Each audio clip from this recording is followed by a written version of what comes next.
Hi Nick. How are you? You alright? I'm alright. How's things up there? It's not too bad. It's Good. Very nice. It's very nice. Are you ready, my friend? Oh yes, I think so. Let's give it a go. Everyone can give me one more round of applause for the one from Marrron. Give it up for Marrron! Thank you. Good evening, everybody. Good evening, the Brunswick open mic on a Monday night. Some wonderful acts already on and plenty more to come. I don't know how many mats we've got tonight, but at least 2. That's not a bad thing, right? This has got to be a good thing. So I like to, usually what I do is I like to find out if we've met before, or if I'm new to you, you're new to me. So if we've met before, can you make the sound, please, beautiful people of the Brunswick, of a pigeon that's just won quite a bit of money on a scratch card? Okay. Beautiful, thank you. And if this is the first time we've encountered each other, if you can make the sound of a seagull concerned about what's happening in the world at the moment. Look at that, it's a fair few. There's some real, I could feel that concern from the seagulls. I could feel, it's beautiful. You can tell there's a lot of arty types in here tonight. I could first of all feel the excitement, the genuine joy that could happen to a pigeon's life. And almost in the same breath, I could feel the concern, because we don't know enough about seagulls. We just assume they don't serve a great function in our society, but little do we know how much compassion they can have for what's going on in the world, how much understanding they have.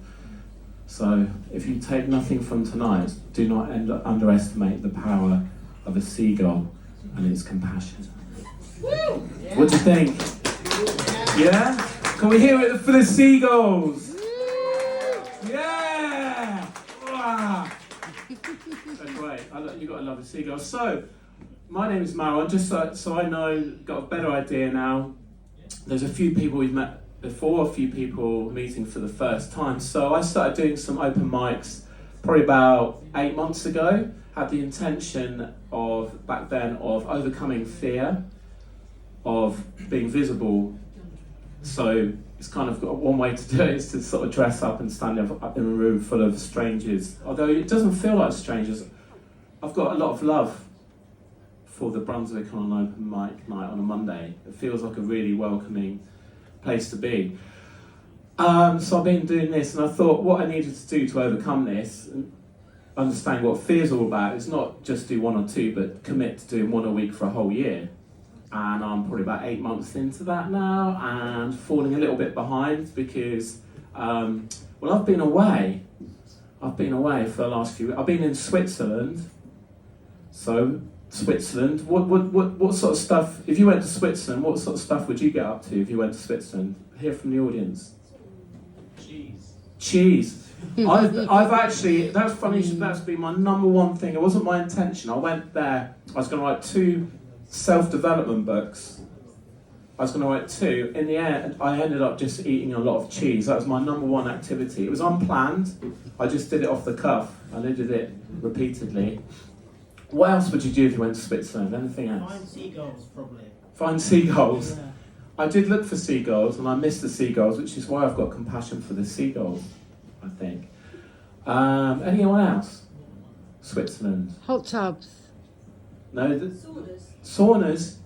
Yeah, there was a little bit of that. There was a bit of hot tub action. So, there was cheese, there was what? There was lots that was hot going on in Switzerland, but because they're quite neutral and they've got guns, but there was nothing. I was quite neutral. I think I was quite neutral there. I think I was quite neutral. Just thinking back, if I was ever partisan on any occasion, took a particular side in anything. There was that. No, it was all right. I was pretty neutral, so I managed to fulfil that. And what else did I do? I looked after 4 dogs, 4 very, very cute dogs. A little chihuahua called Tara, who's only got 3 teeth, so she wandered around, bless her, with the tongue hanging out to the side, didn't she, Claire? She did.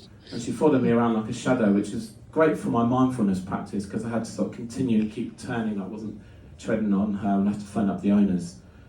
Do you remember that? Do you remember that? You had a little chihuahua, didn't you? Fortunately, I've got something to. So yeah, so she was all fine. And the other thing I did, like if you go to Switzerland, one of the best things that you can do, which is a not very well understood pastime, is trying to pretend to be Brian Harvey for me 17. It's a great place to do it. So what was I wearing? I was wearing like this kind of, you remember the Stay Another Day video? We're all in the snow and stuff. This is kind of a different generation. And wearing a baseball cap, so we were kind of wandering around pretending to be Brian Harvey for me 17. So if you do go to Switzerland, you could do it anywhere in the world, but I just found Switzerland to be a good place to do it. Just wanted to share that with you. So, Nick, can you give us a minute's notice? I will do. So I've had a few weeks off. I've eaten a lot of cheese. I've pretended to be Brian Harvey. I've been in hot tubs. I ate even more cheese, and I've missed the seagulls. That's what I've been up to. And the reason for me standing up here in front of you is, but every time I move my foot, it sounds like I'm farting. So if you're picking up on the mic, it's not cheese flatulence.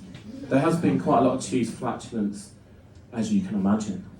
But why I'm standing up here is because every moment I stand up in front of people, this is a moment of like healing or therapy. I kind of realised this quite early on in my open mic journey. It's just literally to stand up in front of people. And for anybody that's ever stood on this stage, can you relate to that? There's a fear around that, wanting to sort of get up and be in front of people, and what happens if I get it wrong, or what happens if I miss a note, what happens if I don't sound good. Can you relate to that? Yeah? And yet you still do it anyway. And this is what I'm kind of looking at really, is just, I've just always been fascinated in the human condition, what makes us happy. We're all ultimately looking for happiness in some shape or form. Some people are looking in very strange places. There's a lot of like strange stuff. There's a lot of infliction of harm upon other beings going on the planet.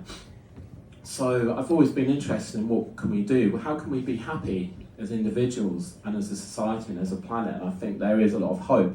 There's a lot of bad stuff going on. There's a lot of conflict. There's a lot of hope.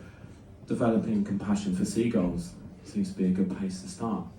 And so yeah, for me to, I don't know why, it just feels good to be up in front of you and to go beyond the labels of good and bad, to not really prepare very much, just share about personal experiences, things that I've been up to, which have been quite a lot, because I've not been here for a month, but there hasn't been that much really. There's not much to report apart from cheese and Brian Harvey and hot tubs, so there's a bit of a thing there.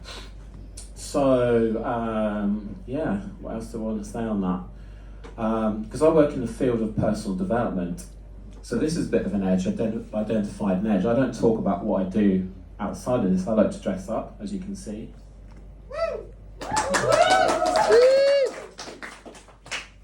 And I am wearing underwear. Do you believe me? No. Okay. Close your eyes, everyone, close your eyes. Right, I'm trusting, I can't see anyone, but so, okay, 3, 2, 1, look. There we go. So I am wearing underwear.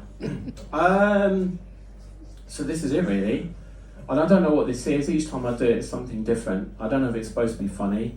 I don't know if it's supposed to be an opportunity to learn things, learn about ourselves, connect with our fellow human being, and this crazy thing Marrron, this is your 1 minute warning. Okay, thank you very much. So one way I'd like to sign off, for those of you that just hear the pigeons again of one of the scratch cards. I'll feel that excitement in the room. Yeah, so quite a big sum of money there for some more than others, and for the seagulls that are just really concerned about what's going on in the world.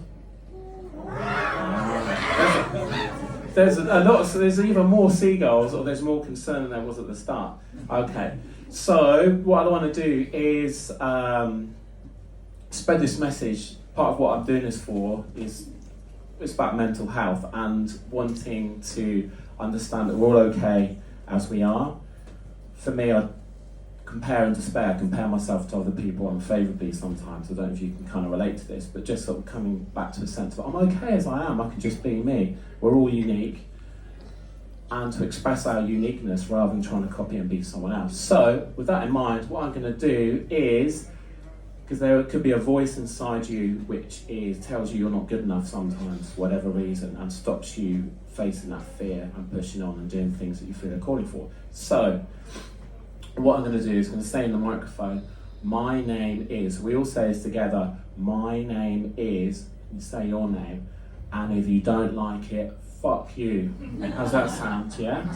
Start to sort of say, don't listen, yeah, I've got you, you little arsehole, this voice that goes on the side tells me all this stuff. So, okay, we're going to do this. So on the count of 3, we're going to say this all together. 1, 2, 3. My name is, and if you don't like it, fuck you. One more time, a little bit louder, Brunswick. My name is, and if you don't like it, fuck you. I love you, Brunswick. I've been Marrron. Thank you very much. Everybody, give it up for Marrron.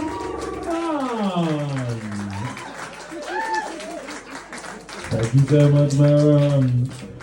Next up.